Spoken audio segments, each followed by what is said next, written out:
المغاربه فرحانين وراه خاص يزيدوك باش تقاد في الفلوس مع الحسن. هذاك اللاعب المغربي اللي سميتو اشرف مالو زادوا ليه في صالير، غيبقى يشد بحال الحسن. وايلي. خبر عاجل وردنا الآن. تمت إضافة لحسن إلى قائمة فوربس لأثرياء العالم. الحسن شحال الدواره؟ الدواره ب 700 درهم، وغدا غندير لها 1000 درهم، واللي ما عجبوش الحال يشري الدواره ديال الدجاج. بحال هذا الوقت العام الفايت درنا واحد الفيديو وسط قطيع ديال الاغنام. مالو هذا عايش بالبسطيله يدير الكوتي بالبيستاش واللوز، ولا غادي يلعب لنا مع الريال مدريد؟ السلام عليكم. السلام ورحمة الله. بحال هذا الحولي الصغير هذا؟ هذا الصغير 5000 درهم. 5000 درهم؟ 5000 درهم. وهذا واقيلا ما فيه حتى الدواره. والله عطا الله. واش هذا اخر ثمن هذا؟ هذا هو الثمن الاخر. وهذا 5000 درهم راه بزاف. شحال هذا الخير هذا؟ الحيرة هو 16000 درهم. 16000 درهم؟ مليون ونص و120000. مالو هذا عايش بالبسطيله يدير الكوتي بالبيستاش واللوز، ولا غادي يلعب لنا مع الريال مدريد؟ هذا الشيء اللي عطا الله. هو بزاف هذا الشيء، بزاف.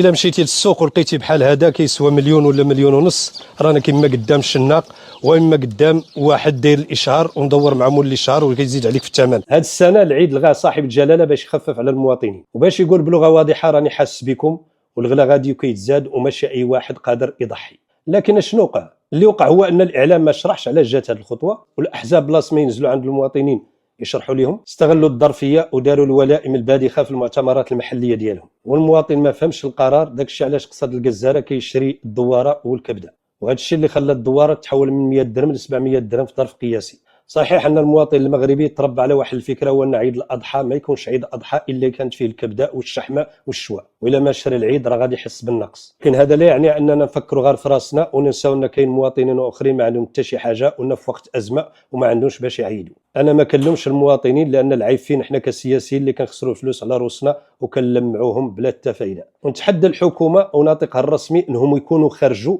وشرحوا الدواعي ديال هذا القرار الملكي. وإلا بغينا المعقول راه هادو اللي ترأسوا الحكومه الان هما اللي ضيعوا القطيع ديال الاغنام هذه سنين باستراتيجيات فاشله في قطاع الفلاحه، وحزبهم واللي شاد هذا القطاع هذا على مدار 20 سنه.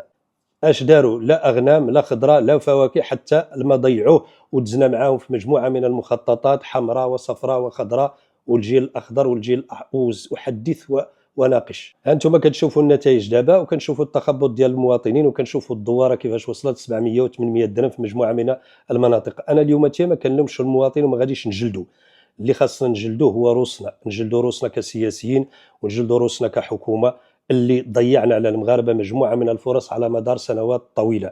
اليوم هي الحلول الاستراتيجيه الحقيقيه هو على انه بدل ما نضيعوا هذه الفلوس هذه على مجموعه من الاستيرادات اللي درناها